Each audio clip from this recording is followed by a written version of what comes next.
કે ભગવાન કૃષ્ણને તમારે ઓળખવા છે તો એ ભગવાન કૃષ્ણ કેવા છે પેલા એ જાણી લ્યો. સચ્ચિદાનંદ રૂપાય, અહીંયા એવું કીધું કે ભગવાન કૃષ્ણનું 3 પ્રકારનું સ્વરૂપ છે, સત, ચિત્ત અને આનંદ. તમારે કૃષ્ણને જોવા હોય ને ભાઈ તો આ 3 માંથી કોઈ પણ એક સ્વરૂપે મળે, કાં તો સત સ્વરૂપે મળે, કાં ચિત્ત સ્વરૂપે મળે, અને કાં ભગવાન કૃષ્ણ છે એ આનંદ સ્વરૂપે મળે. દુનિયાની અંદર ભગવાનનું આ 3 પ્રકારનું સ્વરૂપ છે, સત, ચિત્ત અને આનંદ. હવે સમજી લઈએ સત કોને કહેવાય, ચિત્ત કોને કહેવાય, આનંદ કોને કહેવાય. સૌથી પહેલા આવે ભગવાન સત સ્વરૂપ છે.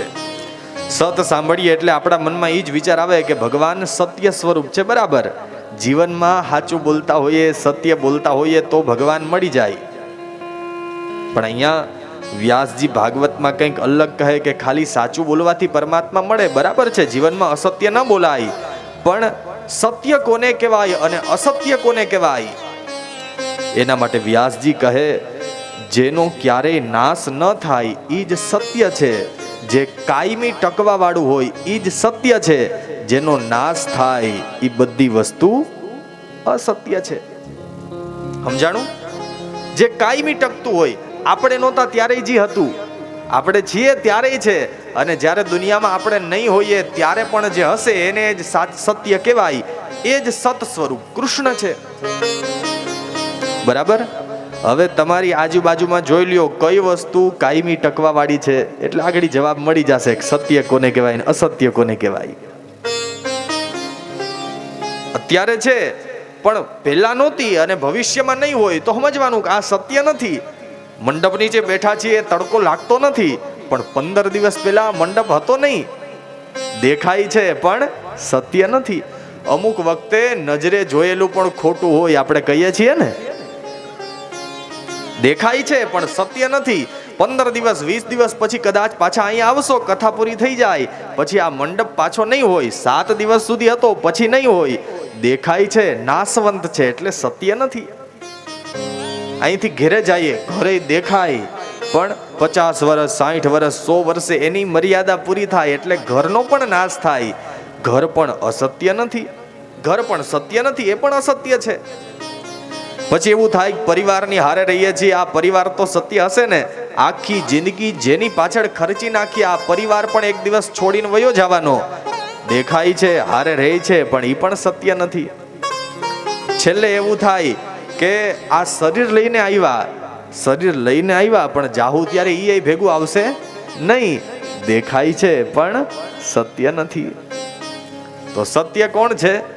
શંકરાચાર્યજી કહે બ્રહ્મ સત્યમ જગન મિથ્યા. જગતની અંદર પરમાત્મા કૃષ્ણ છે એ જ સત્ય છે, બાકી દુનિયામાં બીજું બધું અસત્ય છે.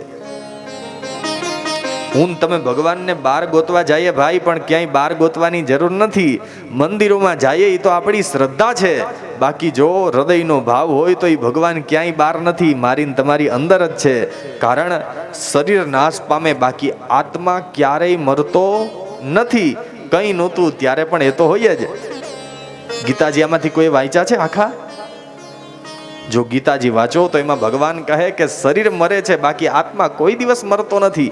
વાસાંસી જીર્ણાની યથા વિહાય નવાની ગૃહણાતિ નરોપરાણી. ખેતરે જવાના કપડા ખેતરેથી આવીએ એટલે બદલાવી લઈએ ને પછી નવા કપડા પ્રસંગમાં જવાનું હોય તો પહેરીએ. આપણે જેમ એક કપડા બદલાવીને એક કપડાનો ત્યાગ કરીને બીજા વસ્ત્ર ધારણ કરીએ, એમ પરમાત્મા છે એનો પણ સ્વભાવ છે. આત્મા છે એ એક શરીર છોડીને બીજું શરીર ધારણ કરે. તો જ્યારે આ જગતમાં કંઈ પણ નહોતું ત્યારે પણ જે હતા, અત્યારે બધું છે ત્યારે પણ જે છે, અને જ્યારે કંઈ નહીં હોય ત્યારે પણ એ તો હશે જ. એવા પરમ સત્ય પરમાત્મા કૃષ્ણને અમે નમસ્કાર કરીએ છીએ. બીજું કહ્યું ભગવાન ચિત્ત સ્વરૂપ છે. ચિત્તનો એક અર્થ થાય જ્ઞાન, અને જ્ઞાન એટલે સાંભળી લેજો ભાઈ, ખાલી હારા પુસ્તક વાંચી લઈએ એને જ્ઞાન ન કહેવાય. જ્ઞાન છે એ કોઈ પુસ્તક વાંચવાથી નથી મળતું. જ્ઞાની પુરુષના પણ કેટલાક લક્ષણ કીધા છે. જેને કોઈ દિવસ ક્રોધ ન આવતો હોય તો સમજવાનું કે આ જ્ઞાની પુરુષ છે. બાકી તો 18 પુરાણ મોઢે હોય પણ બોલાયવાય ન થતા હોય, તીખા મરચા જેવા હોય, તો પછી એને જ્ઞાની ન કહેવાય. જેને કોઈ દિવસ ક્રોધ ન આવતો હોય, પેલું જ્ઞાની માણસનું લક્ષણ આ છે, સમ દુઃખ સમહ. જેના માટે દુઃખ અને સુખ સમાન થઈ જાય, એ જ સાચો જ્ઞાની છે. જેને કોઈ દિવસ ક્રોધ ન આવે, જેને કોઈ દિવસ એના જીવનમાં લોભ ન હોય, જેને કોઈ દિવસ અભિમાન ન આવે, જેના જીવનમાં હંમેશા ક્ષમાનો ગુણ હોય, બીજાને ક્ષમા આપવા વાળો સ્વભાવ હોય, એ જ સાચો જ્ઞાની પુરુષ છે. જ્ઞાનના બે અર્થ થાય. પેલું જ્ઞાન એટલે કે આપણે કોઈ પણ વસ્તુને જાણી લઈએ, એને જ્ઞાન કહેવાય. પરમાત્માને ઓળખવા હોય ને ભાઈ, તો બીજું કોઈ જ્ઞાન મેળવવાની જરૂર નથી. ખાલી આપણા શરીરનું ને આપણા આત્માનું જ્ઞાન મેળવી લઈએ ને એટલે પરમાત્મા ઓળખાઈ જાય. તો અહીંયા પેલું કહ્યું ભગવાન સત સ્વરૂપ છે, બીજું ભગવાન જ્ઞાન સ્વરૂપ છે, ત્રીજું કહ્યું ભગવાન આનંદ સ્વરૂપ છે.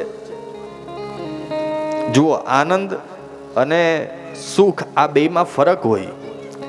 સુખ છે ને એ કેટલો ટાઈમ ટકે એનું નક્કી ન હોય. આનંદ છે ને, અને બીજી વસ્તુ સુખ છે ને, એ તમને બહારથી મળશે. રવિવાર હોય અને ઘેરે કંઈ કામ ન હોય, છોકરા ભાઈ ભણવા ન ગયા હોય, પછી બે માણસ ગાડી લઈને નીકળે, તાલાડા જાય, અને તાલાડા ગિરિનામાં ચોક પાસે પાણીપુરીની રેકડીએ ઊભા ઊભા પાણીપુરી ખાઈને પછી ઘેરે આવીને કહીએ કે આનંદ આવી ગયો, એ આનંદ ન કહેવાય. આનંદ છે એ ક્ષણિક ન હોય. આનંદ છે એ ક્યાંય બહારથી ન મળે. આનંદ છે એ અંદરથી પ્રગટ થાય. સુખ છે એ બહારથી મળે. મોટી મોટી લાઈટો ચાલુ હોય કે પછી બહુ સૂર્યનો તાપ લાગતો હોય, તડકો લાગે એટલે તમને પરસેવો વળે, એસી ચાલુ કરો એટલે તમને સુખ મળે. બાકી એસી ચાલુ કરવાથી કઈ આનંદ ન મળે. સુખમાં ને આનંદમાં ફરક એટલો જ છે ભાઈ, બહુ ધ્યાનથી સાંભળજો. સુખ છે એને આનંદ ન કહેવાય. સુખમાં ને આનંદમાં ફરક એટલો છે, સુખથી માણસ ક્યારેક કંટાળે, આનંદથી માણસ કોઈ દિવસ કંટાળે જ નહીં. આ સીધી સાદી વ્યાખ્યા. સુખથી જેનાથી કંટાળો આવે સમજવાનું કે આનંદ નથી, આ સુખ છે. આનંદ કોને કહેવાય? જેનાથી કોઈ દિવસ કંટાળો ના આવે ને એને આનંદ કહેવાય. લગભગ આ તો પહેલો દિવસ છે, પણ જ્યાં જ્યાં કથા થાય ને ભાઈ, ત્યાં છઠ્ઠા દિવસે બધાના મોઢેથી એક જ શબ્દો નીકળતા હોય કે એવું થાય છે કે હજી 2-5 દી આમનામ હાઈલા કરે, બસ આ આનંદ. સમજાય છે? બાકી તો તમને ગરમી થતી હોય, એસી ચાલુ કરો તો સુખ મળે, પણ કંઈ આ 24 કલાક એસી ફૂલ રાખીને ઉતાર્યો તો પછી ક્યારેક તો માણસ કંટાળે ને કે હવે બસ હવે બંધ કરી દઈએ, બહુ ઠંડી લાગે છે. બરાબર? તમને બહુ કોઈ શાક ભાવતું હોય કે મોનથાળ બહુ ભાવતો હોય, 1 દિવસ 2 દિવસ 5 દિવસ પ્રીતમ બાપુ, પછી દિવાળીના ઢેફલા ખાઈ ખાઈને પછી કોક દી તો માણસ કંટાળે ને કે હવે જલ્દી કથામાં જઈએ. એટલે કોઈ પણ વસ્તુ બહુ ભાવતી હોય પણ ક્યારેક માણસ એનાથી કંટાળે, એ સુખ છે. આનંદથી માણસ ક્યારેય કંટાળે નહીં. ભગવાનની કથામાં બેસો, સત્સંગમાં બેસો, પણ આ તો કેવું છે ભાઈ કે દાનત હોય ને તો આમાં મન લાગી જાય, અને મન લાગે તો પછી આનાથી કોઈ દિવસ કંટાળો ના આવે. સુખમાં અને આનંદમાં ફરક એટલો છે, જેનાથી માણસ કંટાળે એ સુખ, અને જેનાથી કોઈ દિવસ કંટાળો ના આવે એ આનંદ. તો ભગવાન કૃષ્ણ છે એ આનંદ સ્વરૂપ છે. 3 પ્રકારનું પરમાત્માનું સ્વરૂપ બતાવ્યું: સુખ, સત, ચિત્ત અને આનંદ. મહાપુરુષો કહે છે કે આ સત, ચિત્ત, આનંદ એટલે બીજું કંઈ નહીં, સુખ, શાંતિ અને આનંદ એ જ કૃષ્ણ છે. યાદ રાખજો, તમારી પાસે ગમે એટલો પૈસો હોય પણ જ્યાં સુધી કૃષ્ણ નથી ત્યાં સુધી તમારા જીવનમાં કોઈ દિવસ સુખ નથી આવવાનું. કરોડોપતિ માણસ હોય ભાઈ, પણ રાતે નિંદર ન આવતી હોય, 2 એસી ફિટ કરેલા હોય, સેન્ટ્રલ એસી, ઘરની બહાર પગ મૂકવાનો સવાલ જ નથી, ઘરમાં ફોન કરે ત્યાં બધી વસ્તુ ત્યાં હાજર થઈ જતી હોય, પણ રાતે હુવા ટાઈમે નિંદરની ગોળીઓ લેવી પડતી હોય, તમે એને સુખ માનો છો?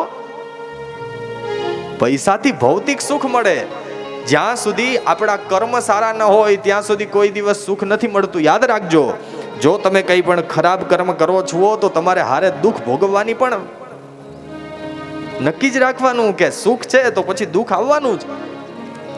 જ્યાં સુધી તમારા કર્મ સારા ન હોય ત્યાં સુધી સુખ નથી મળતું. જ્યાં સુધી તમને સાચા શરીરનું અને આ આત્માનું જ્ઞાન ન મળે ત્યાં સુધી શાંતિ નથી મળતી. અને જ્યાં સુધી પરમાત્મા તમારા જીવનમાં ન આવે ત્યાં સુધી જીવનનો સાચો આનંદ નથી મળતો. તો અહીંયા 3 પ્રકારનું ભગવાનનું સ્વરૂપ બતાવ્યું. અમે જે કૃષ્ણને નમસ્કાર કરીએ છીએ એ કેવા છે? એ કૃષ્ણ સત સ્વરૂપ છે, એ કૃષ્ણ જ્ઞાન સ્વરૂપ છે અને એ કૃષ્ણ આનંદ સ્વરૂપ છે. હવે બીજી વાત, મેં પહેલા કીધું એમ ભાઈ કે તમારે કોઈને ઓળખવા હોય તો ખાલી એને દૂરથી છેટેથી જોઈ લ્યો તો ઓળખાઈ જાય. એનો સાચો પરિચય ખાલી બાહ્ય દેખાવ જોઈ શકાય, સાચો પરિચય ક્યારે મળે? બાકી તો એની જેમ ભાઈ કે અત્યારે કોઈને નબળી જિંદગી જીવવી ગમતી નથી, બધા ઇસ્ત્રી ટાઈટ કપડાં પહેરીને બેઠા હોય. ખાલી આવા ધોળા કપડાં પહેરી લેવાથી જ આપણે હારા છીએ એવું ન કહી શકાય. બાકી તો એની જેમ જગતમાં વિષ પીનારા બધા શંકર નથી હોતા, અને પછી બહારથી દેખાય છે એવા અંદર નથી હોતા. ખાલી આવા ઇસ્ત્રી ટાઈટ કપડાં પહેરીને બેહી જાય એનાથી આપણે હારા છીએ એવું ખબર ન પડે. 2 વસ્તુ જ્યારે એ વ્યક્તિની જોવો ત્યારે ખબર પડે કે આ માણસ કેવો છે. પેલા તમે કોઈને આમ છેટેથી જોવો કે આ ભાઈ આવા સફેદ કલરના કપડાં પહેર્યા છે, આવી હેરસ્ટાઈલ રાખે છે, તિલક કરેલું છે, ગળામાં કંઠી ધારણ કરેલી છે. પછી એની પાસે જઈને તમે પૂછો ને કે ભાઈ તમે કોણ, એટલે પછી એનું નામ આપે અને પછી પૂછો કે તમે શું કામ કરો છો, ત્યારે ખબર પડે કે આ ભાઈ કેવો છે. સમજાય છે? પેલા પૂછવું પડે કે ભાઈ તમારું કામ શું, સુરત ગયા છો તો પછી ત્યાં શું કરો છો? જીવતા તો બધાય હોય પણ શું કરે છે એના કર્મ જોવો ત્યારે માણસનો પરિચય મળે. એમ અહીંયા ભગવાનનું સ્વરૂપ તો બતાવી દીધું, સત ચિત આનંદ સ્વરૂપ છે. પછી બીજા ચરણમાં કીધું કે ભગવાનનું કાર્ય શું છે. અમે જે કૃષ્ણને નમસ્કાર કરીએ છીએ, અમે જે કનૈયાને પગે લાગીએ છીએ, અમે જે ઠાકોરજીની સેવા પધરાવી છે, જે ઠાકોરજીની સેવા કરીએ છીએ, એ ઠાકોરજીનું કર્મ શું છે? વિશ્વોત્પત્યાદિ હે તવે,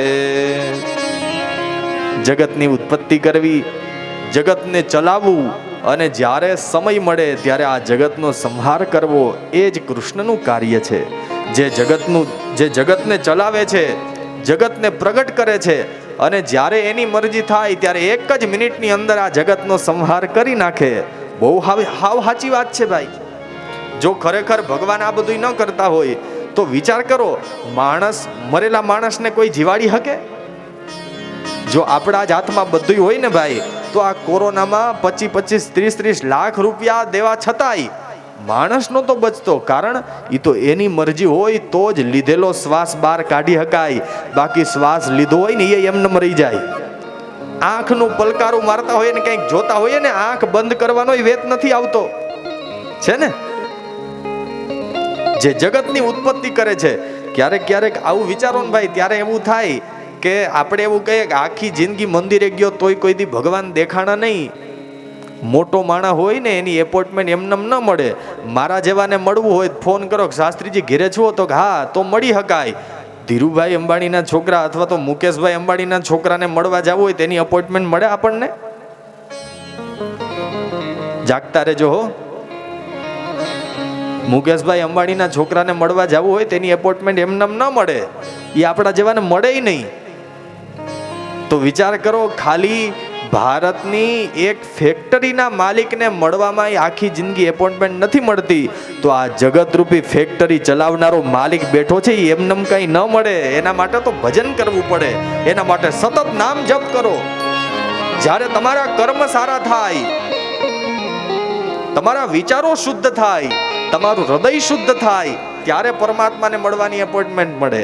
આ 7 દિવસમાં પરમાત્માની પાસે, અને એમાં એપોઇન્ટમેન્ટમાં જવું હોય ને, ખાલી મુખ્યમંત્રી વડાપ્રધાન આવતા હોય ને શાસનમાં, અને એને મળવું હોય તો કલેક્ટરને અરજી કરો, ત્યાં લાઈનમાં ઊભો ને અરજી કરો ને અરજી સ્વીકારે તો મળવાનો પાસ મળે, બાકી એ નથી મળતા. આ 7 દી લાઈનમાં ઊભીને મારે ને તમારે કૃષ્ણને મળવાની એપોઇન્ટમેન્ટ લેવાની છે. જિંદગીમાં એકાદી વાર મળી જાય ને તોય જન્મારો સફળ થઈ જશે, યાદ રાખજો.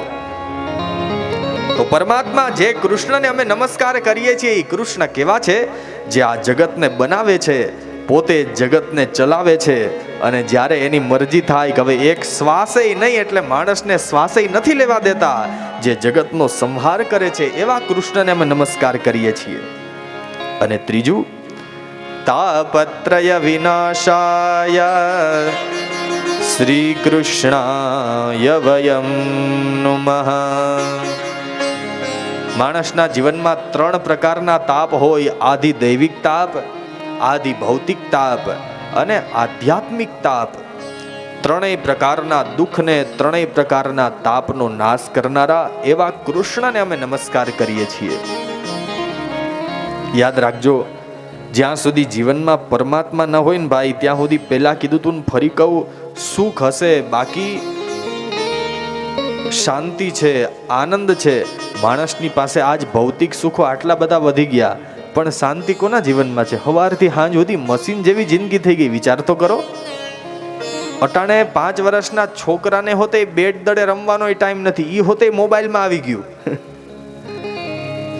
પેલા તો ભલે આમ તો જો કે એ વસ્તુ યોગ્ય નથી, પણ પેલા હાતમ આઠમમાં 2 દી ટાઈમ કાઢીને ઈ રમવાય બેસતા તો ખરા. અટાણે તો એ ટાઈમ નથી, એ મોબાઈલમાં થઈ ગયું. સુખ કેટલું બધું, પણ શાંતિ ક્યાંય નહીં. યાદ રાખજો, માણસની પાસે ગમે એટલો પૈસો હશે, પણ જ્યાં સુધી પરમાત્માના શરણે નહીં જાય ત્યાં સુધી દુઃખનો નાશ નથી થવાનો. વાત ઈ છે ભાઈ કે પોતે દુઃખી હોય એ બીજાને સુખી કેવી રીતે કરી શકે? પોતે ડૂબેલો હોય અને એમ કે તું અહીંયા આવતો રે, હું તને બચાવી લઉં, તો આપણે હાથ દઈએ? પોતે ડૂબતો હોય એ બીજાને કેમ બચાવી શકે? દુનિયાનો કયો માણસ એવો છે ભાઈ જેના જીવનમાં દુઃખ ન હોય? પરમાત્મા એકમાત્ર સુખનું સ્વરૂપ છે. અને એ પરમાત્મા જ્યારે વશિષ્ઠજી છે એ નામકરણ કરવા માટે ગયા ને, ત્યારે એ જ કીધું કે દશરથ, રામ છે, ભગવાન છે, એ કોણ છે? સો સુખ ધામ રામ સનામા, સો સુખ ધામ રામ સનામા, અખિલ લોકદાય કબીસરામા,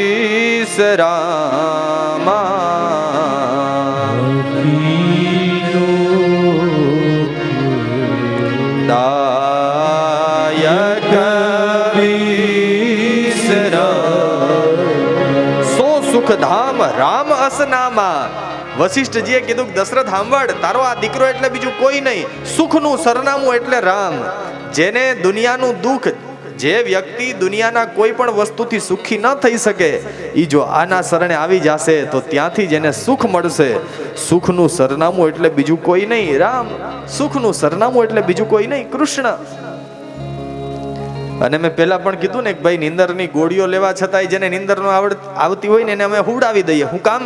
સત્સંગમાં બેસો ને એટલે તમારા દુઃખ વયા જાય. આ કૃષ્ણનો સ્વભાવ છે. તો અહીંયા આદિ દૈવિક તાપ, આદિ ભૌતિક તાપ, આધ્યાત્મિક તાપ, 3 પ્રકારના તાપનો નાશ કરવો, એવા ભગવાન કૃષ્ણને નમસ્કાર કર્યા.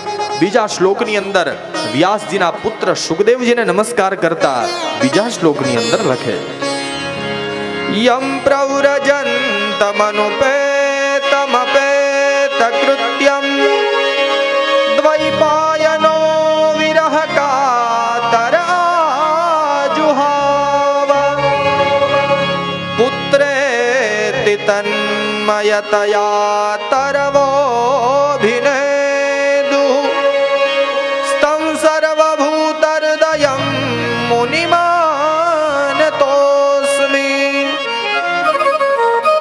તમ સર્વભૂત હૃદયમ મુનિમાનતોસ્મિ.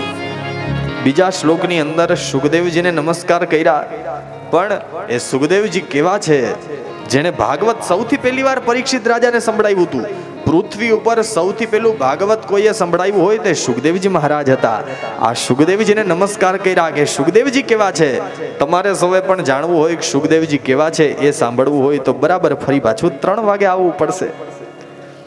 યાદ રાખજો, આપણી કથાનો સમય છે 2 સત્રમાં રહેશે. સવારે 9 થી 12, બપોરના 3 થી 6. તમે કોઈ આવશો કે નહીં આવો, કદાચ કથા મંડપ ખાલી હશે ને તોય કથા સમયે જ શરૂ થશે અને બરાબર સમયે જ પૂરી થઈ જશે. એમાં કોઈ ફેરફાર થશે નહીં. બીજું જો કદાચ કંઈ ચા પાણી કે પીવા હોય તો 4:30 અને બપોર પછી 4:30 અને સવારે 10:30 વાગે ધૂન કીર્તન આવે ત્યારે તમે ચા પાણી પી શકો છો. બીજું, કથા મંડપમાં બેસીએ ત્યારે બને એટલી શાંતિ જાળવીએ તો કથા સાંભળવાનો આનંદ આવશે. જેટલું લેવાય એટલું ભગવાનનું નામ લેતા લેતા કથા સાંભળવી. મન ભગવાનમાં રાખીને કથા સાંભળશો તો ભરોસા સાથે કહી શકું કે સેંજલિયા પરિવારના પિતૃઓની મુક્તિ તો થશે જ, પણ સાથે સાથે આપણા આત્માનું કંઈક કલ્યાણ ચોક્કસ થશે. કથા મંડપમાં આવીએ ત્યારે કામ વગરની વાતો ન કરવી, જરૂર વગર પોતાનું આસન છોડવું નહીં. એક આસને બેસીને કથા સાંભળવાનું બહુ પુણ્ય છે. કથા મંડપ છે એ કોઈ ખાલી દેખાતો મંડપ નહીં. આ 7 દિવસ માટે હવે ભગવાનનું મંદિર છે. હું પણ મારી પાદ રક્ષા, મારા જૂતા ચપ્પલ છે કથા મંડપની બહાર ઉતારીને આવીશ. શક્ય હોય તો બધાએ આ નિયમ પાળવો. સમયસર કથા મંડપમાં હાજર થઈ જવું. સમયે જ કથા શરૂ થઈ જશે, સમયે જ કથાનો વિરામ થશે. તો આવો, ભગવાન સુખદેવજી મહારાજ જેને વ્યાસજીએ નમસ્કાર કર્યા એ સુખદેવજી કેવા છે એનું સ્વરૂપ બપોર પછીના બરાબર 3 વાગે સાંભળીશું. ત્યાં સુધી આવો 2 મિનિટ હરિનામ સંકીર્તન કરી અને આ પ્રથમ સત્રને ભગવાનના ચરણોમાં સમર્પિત કરીએ. રાધા રાધા કૃષ્ણ રાધા,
गोवर्धननाथ की जय, श्री खोडियार मात की जय, श्री भागवत भगवान की जय, सद्गुरु देव की जय. ओम नमः पार्वती पतये हर हर महादेव. जय जय श्री राधे, जय जय श्री राधे, जय जय श्री राधे, जय जय श्री राधे. श्री वृंदावन बिहारी लाल की जय. कृष्ण गोविंद गोविंद गोपाला, कृष्ण गोविंद गोविंद गोपाला, कृष्ण गोविंद गोविंद गोपाला.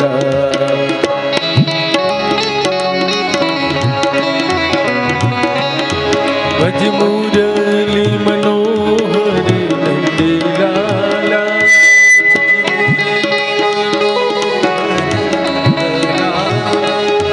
भज मुरली मनोहर नंद लाला,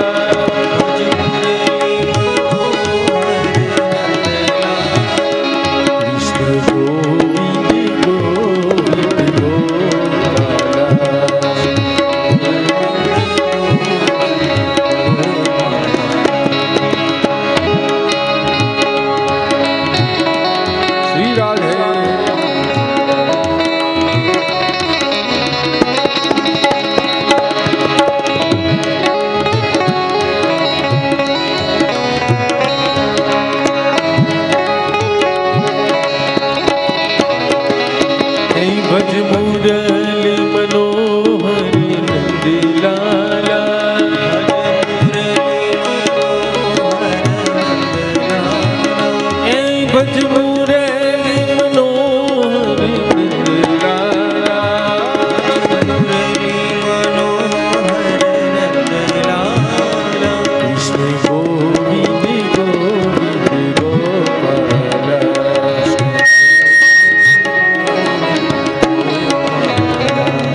હરિવું જેને કોઈને વ્યાસપીઠના દર્શન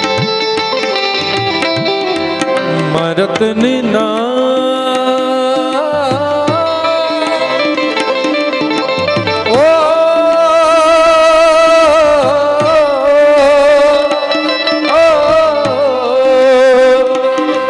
મરતની ના આંગણિયામાં તુલસી નબન મારા પ્રાણ મારા ગઢમાં બિરાજતા શ્રીનાથજી યમુનાજી મહાપ્રભુજી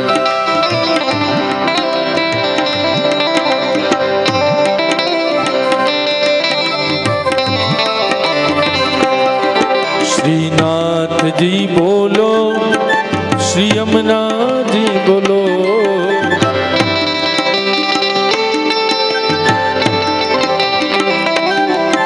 શ્રીનાથજી બોલો શ્રી યમુનાજી બોલો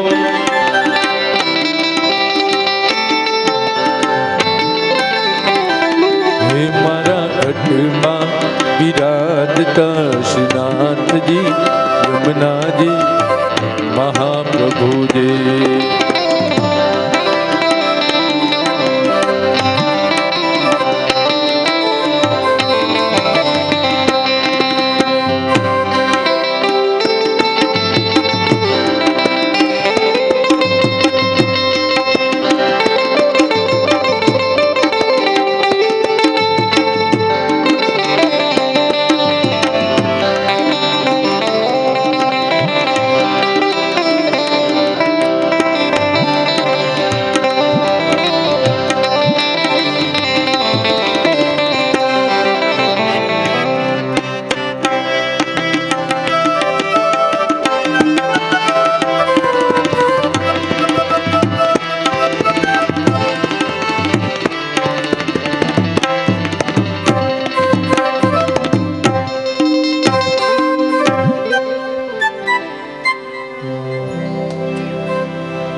ભગવતે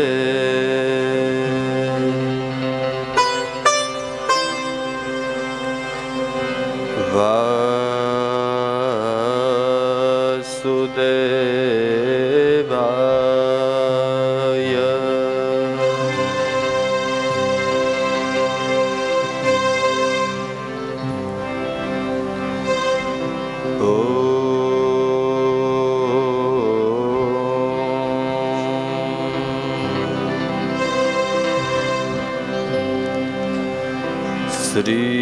શ્રી ગોપીજન વલ્લભાય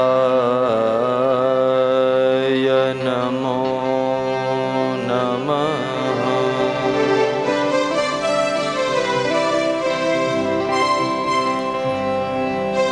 શ્રી સરસ્વત્यै નમઃ.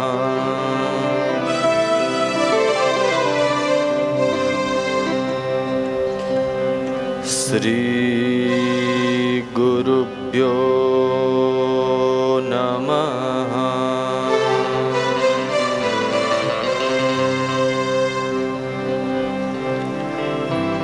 વંશે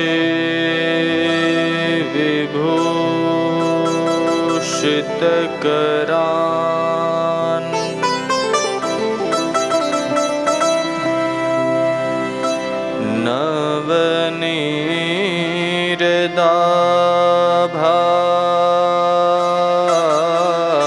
નવનીરદાભાત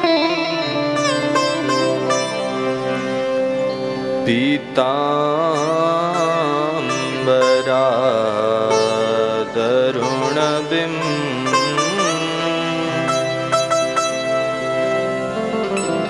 કફલાધરોષ્ઠા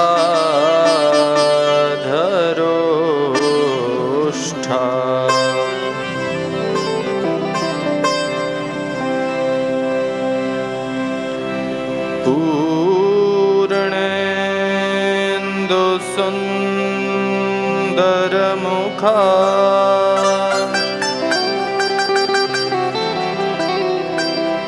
અરવિંદ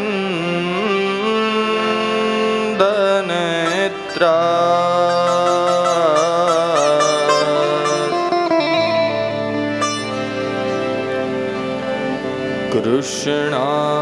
કૃષ્ણાત પરમ કિમપિ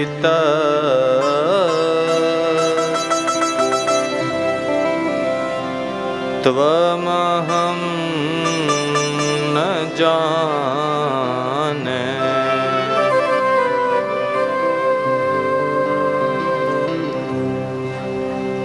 કૃષ્ણ ત્વદીય પદ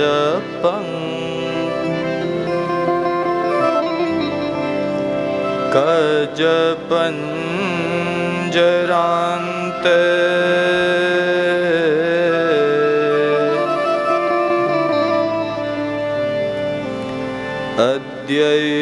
અદ્યૈવ મે વિશતુ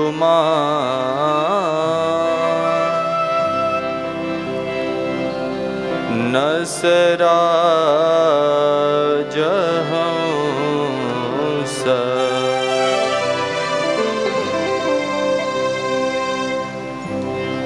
પ્રાણ પ્રયાણ સમયે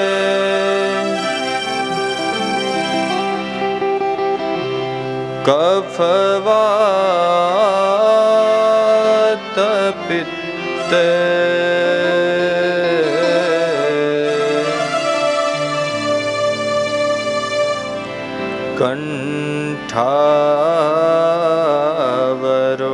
કંઠાવરોધન વિધો સ્મરણં કુતસ્તે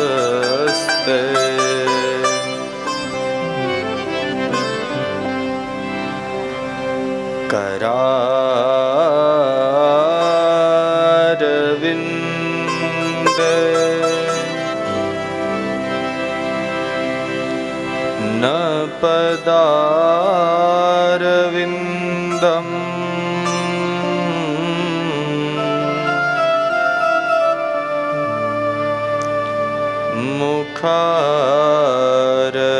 मुखारविन्दे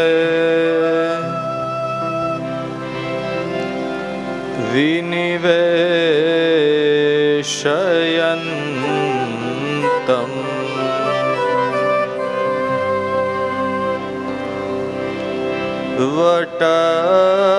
वटस्य पत्र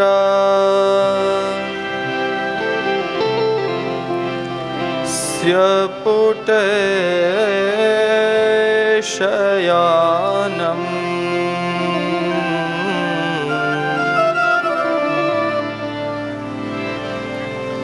बालं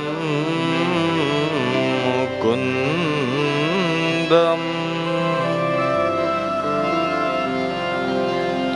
मनसा स्मरामि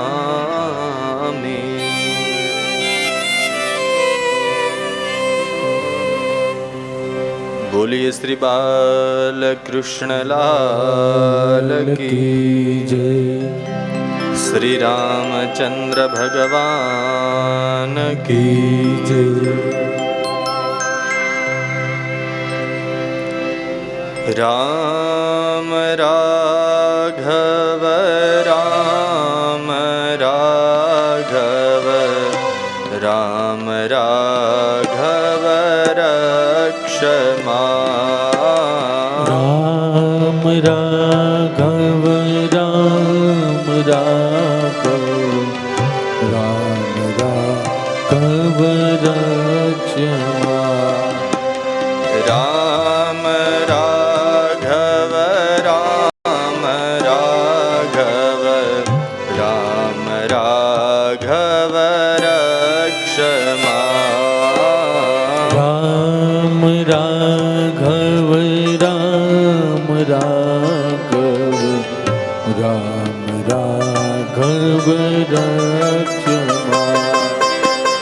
કૃષ્ણ કેશવ કૃષ્ણ કેશવ કૃષ્ણ કેશવ પાહિ મામ. કૃષ્ણ કેશવ કૃષ્ણ કેશવ કૃષ્ણ કેશવ પાહિ મામ. કૃષ્ણ કેશવ કૃષ્ણ કેશવ કૃષ્ણ કેશવ પાહિ મામ. કૃષ્ણ કેશવ કૃષ્ણ કેશવ કૃષ્ણ કેશવ પાહિ મામ. કૃષ્ણ કેશવ કૃષ્ણ કેશવ કૃષ્ણ કેશવ પાહિ મામ. કૃષ્ણ કેશવ કૃષ્ણ કેશવ કૃષ્ણ કેશવ પાહિ મામ. કૃષ્ણ કેશવ કૃષ્ણ કેશવ કૃષ્ણ કેશવ પાહિ મામ. કૃષ્ણ કેશવ કૃષ્ણ કેશવ કૃષ્ણ કેશવ પાહિ મામ. રામ રાઘવ રામ રાઘવ રામ રાઘવ રક્ષમામ. રામ રાઘવ રામ રાઘવ રામ રાઘવ રક્ષમામ. રામ રાઘવ રામ રાઘવ રામ રાઘવ રક્ષમામ. રામ રાઘવ રામ રાઘવ રામ રાઘવ રક્ષમામ.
કૃષ્ણ કેશવ કૃષ્ણ કેશવ કૃષ્ણ કેશવ પાહિ મામ. કૃષ્ણ કેશવ કૃષ્ણ કેશવ કૃષ્ણ કેશવ પાહિ મામ. કૃષ્ણ કેશવ કૃષ્ણ કેશવ કૃષ્ણ કેશવ પાહિ મામ. કૃષ્ણ કેશવ કૃષ્ણ કેશવ કૃષ્ણ કેશવ પાહિ મામ. કૃષ્ણ કેશવ કૃષ્ણ કેશવ કૃષ્ણ કેશવ પાહિ મામ.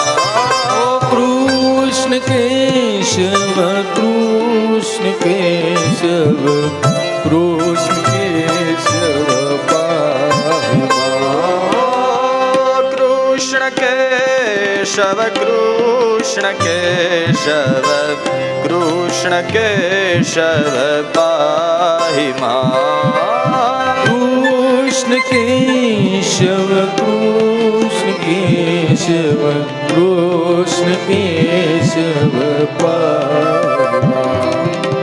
રામ રાઘવ રામ રાઘવ રામ રાઘવ રક્ષમા રામ રાઘવ રામ રાઘવ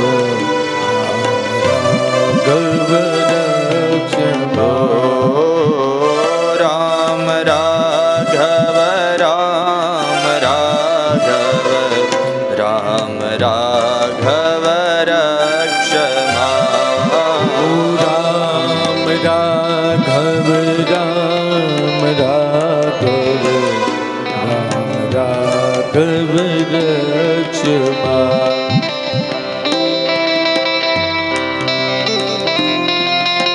શ્રી રાધે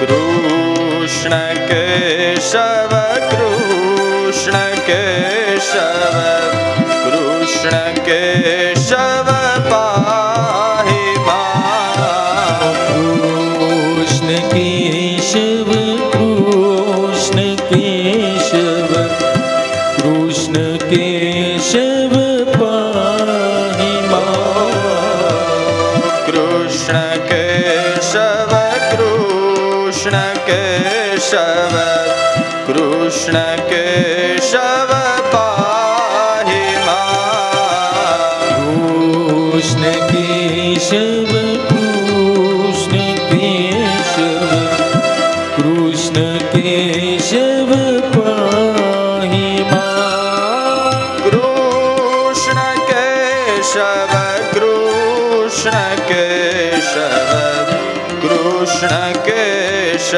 પાહી મા કૃષ્ણ કેશવ કૃષ્ણ કેશવ કૃષ્ણ કેશવ પાહી મા કૃષ્ણ કેશવ કૃષ્ણ કેશવ કૃષ્ણ કેશવ પાહી મા કૃષ્ણ કેશવ કૃષ્ણ કેશવ કૃષ્ણ કેશવ પાહી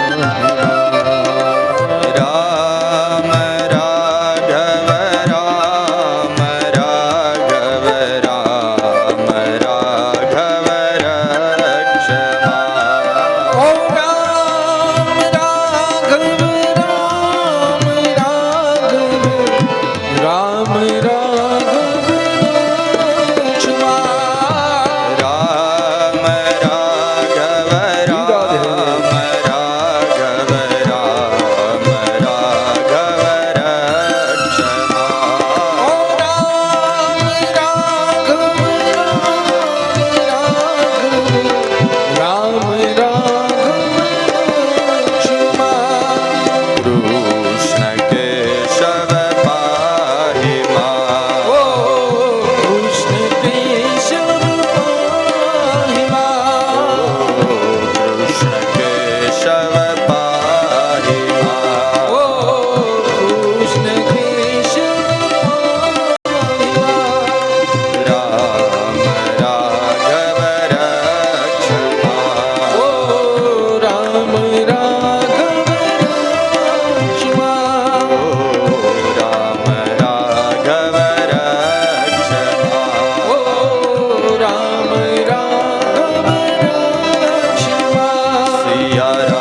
तिलकं ललाटपटले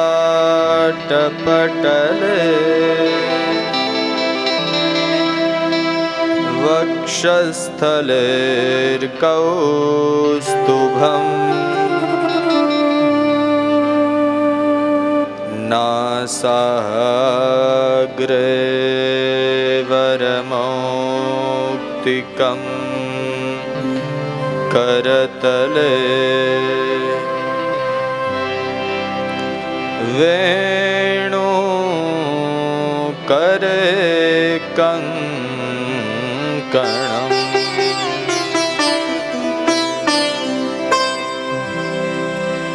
सर्वांगे हरिचन्दनं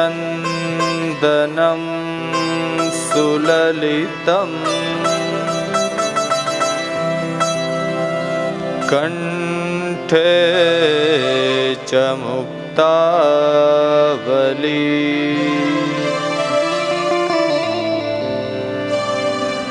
गोपः स्त्री परिवेष्टितो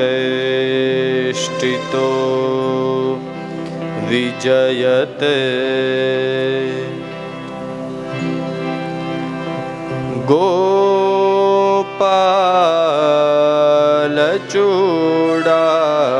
गोपालचूडामणि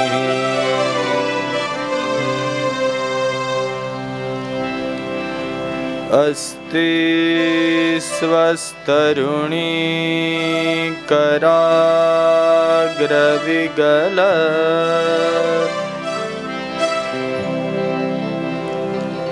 कल्पप्रसूनाप्लुतम्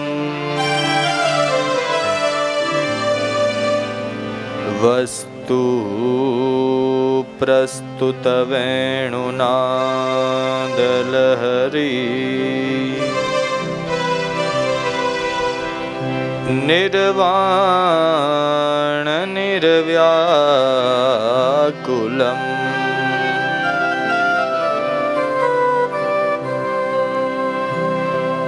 स्रस्त स्रस्तनिबद्धनी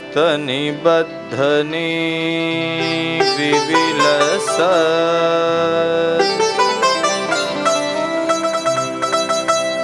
गोपी सहस्रावृतम्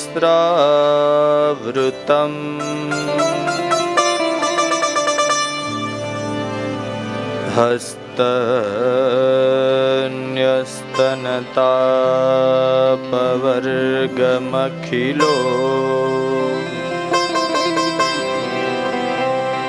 दारं किशोराकृति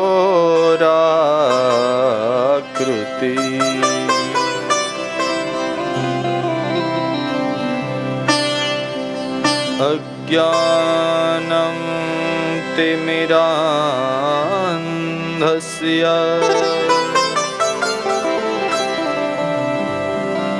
ज्ञानाञ्जनशलाकया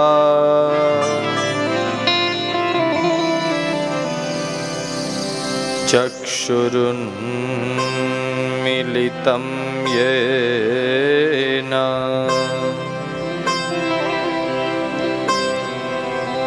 तस्मै श्रीगुरवे नमः। तस्मै श्री गुरुवे नमो नमः। श्री गोवर्धननाथ की जय। श्री द्वारिकाधीश की जय। कुलदेवी श्री खोड़ियार मात की जय। श्री सद्गुरु भगवान की जय। ओम नमः पार्वती पतये हर हर महादेव।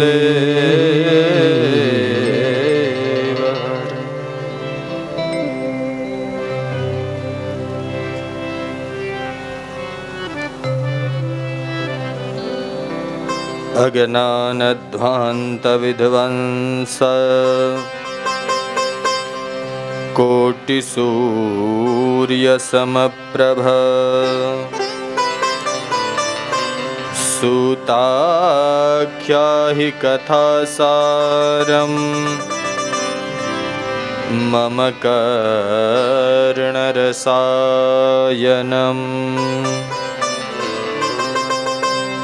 भक्तिज्ञानविरागाप्तो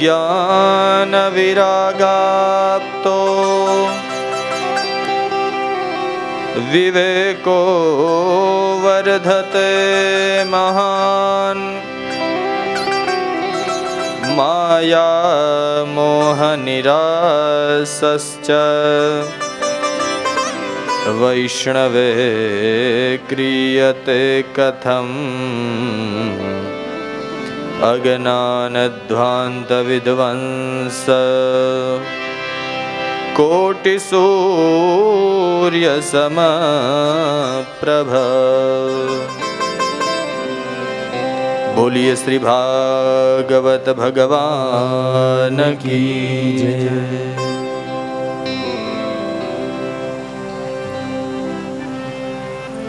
नंदनंदन गौ ब्राह्मण प्रतिपाल પોતાના ભક્તો ઉપર સહજ અનુગ્રહ કરનારા ભક્તવત્સલ ભગવાન શ્રી દ્વારિકાધીશના ચરણોમાં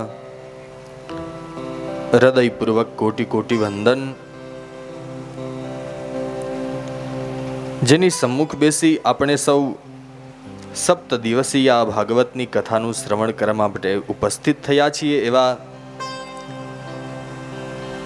આપણા સૌની વચ્ચે વિરાજમાન ભગવાનનું વાંગમય સ્વરૂપ શ્રી ભાગવત ભગવાનના ચરણોમાં કોટી કોટી પ્રણામ। ભાગવતજીની આ પવિત્ર પોથીની સમ્મુખ બેસી અને શ્રીમદ ભાગવતના 18,000 શ્લોકોનું મૂળ પારાયણ કરનારા બ્રહ્મવેત્તા બ્રાહ્મણો, સંગીતના સુરોથી આ કથાને સુમધુર બનાવનારા સારસ્વતો, તેમજ આ પવિત્ર કથા મંડપમાં બેસી એક ચિત્તથી શ્રદ્ધાપૂર્વક કથાનું શ્રવણ કરવા માટે ઉપસ્થિત આપ સૌ શ્રોતાઓને પ્રેમથી પ્રણામ। સૌને જય શ્રી કૃષ્ણ, જય શ્રી રાધે।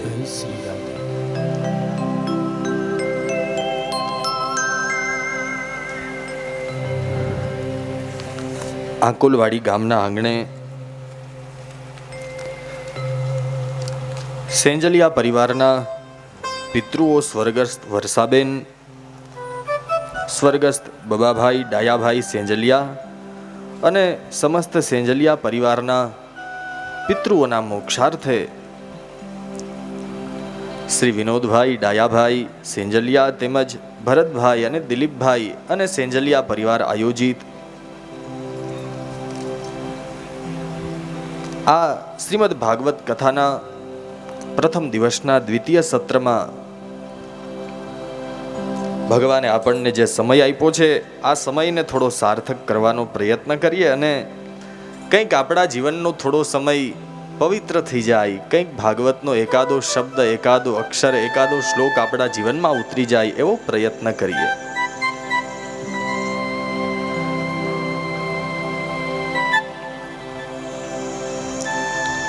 બપોરની કથામાં મહાત્મ્યની કથા શરૂ કરી હતી અને સચ્ચિદાનંદરૂપ ભગવાન શ્રી કૃષ્ણ પરમાત્માને વંદન કર્યા। બીજા શ્લોકની અંદર વ્યાસજીના પુત્ર શુકદેવજીને નમસ્કાર કરતા શ્રીમદ ભાગવતના મહાત્મ્યના પહેલા અધ્યાયના બીજા શ્લોકની અંદર વ્યાસજીએ લખ્યું કે તમ સર્વભૂત હૃદયમ મુનિમાનતોસ્મિ। બીજા શ્લોકની અંદર વ્યાસજીએ શુકદેવજીને નમસ્કાર કરતા બીજા શ્લોકની અંદર કહ્યું કે એ શુકદેવજીને નમસ્કાર કરીએ છીએ। જે શુકદેવજી કેવા છે? જન્મ થતાની સાથે જે પોતાના ઘરની અંદર ન રહ્યા પણ યમ પ્રવ્રજન, પ્રવ્રજનનો અર્થ થાય જવું.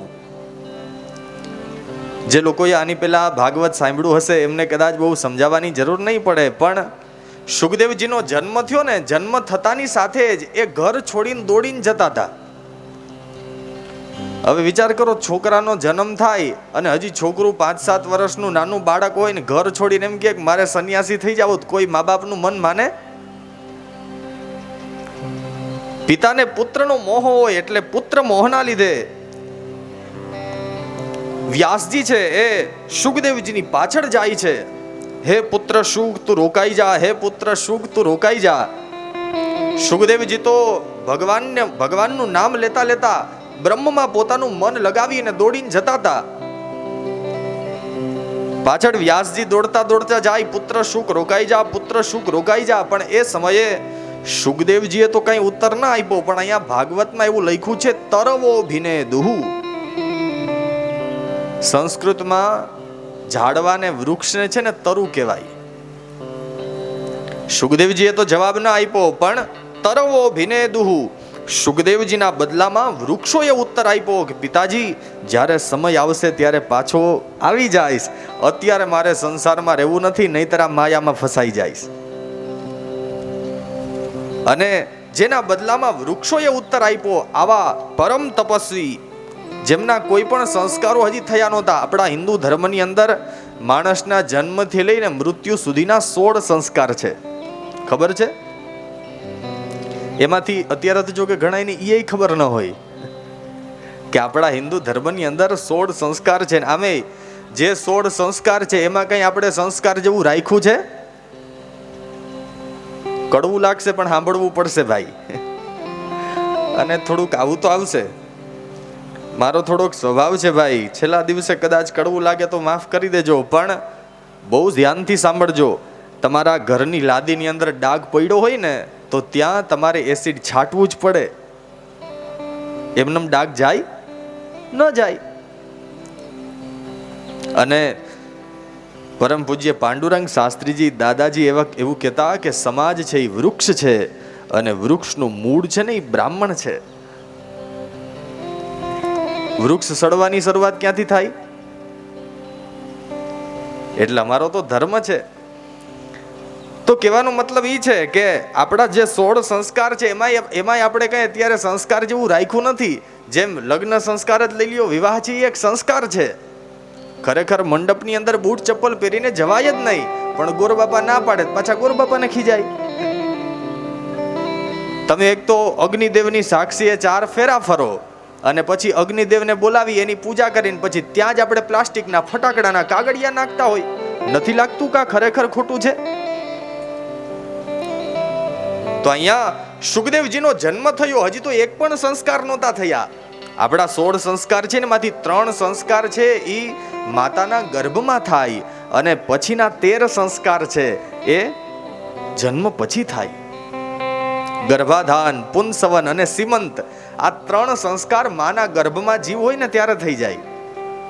પછીના 12 સંસ્કાર માણસના જન્મ પછી થાય અને છેલ્લો એક સંસ્કાર જ્યારે ઉપર વયા જાય ત્યારે થાય, અગ્નિ સંસ્કાર.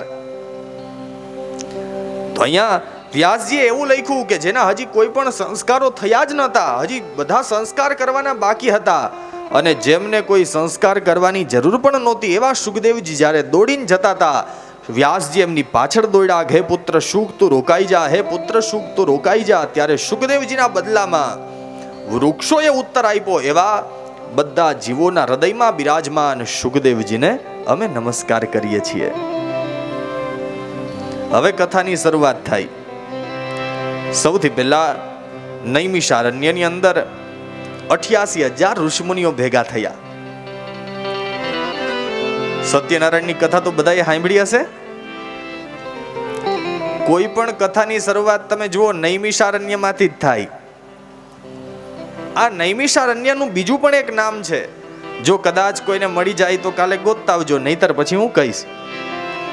અને મેં કીધું ને ભાઈ કે આ ભાગવત છે ને એ ખાલી સાંભળવાની ખંભળાવવાની વસ્તુ નથી. આ ભાગવત છે એ જીવવાની વસ્તુ છે. જો ભાગવતમાં કીધું છે એમ જીવતા આવડી જાય ને તો માણસ કોઈ દી દુઃખી થાય જ નહીં. અને આ તો નિશાળ છે, અને નિશાળના સાહેબ હોય તો થોડુંક લેસન આપે ને.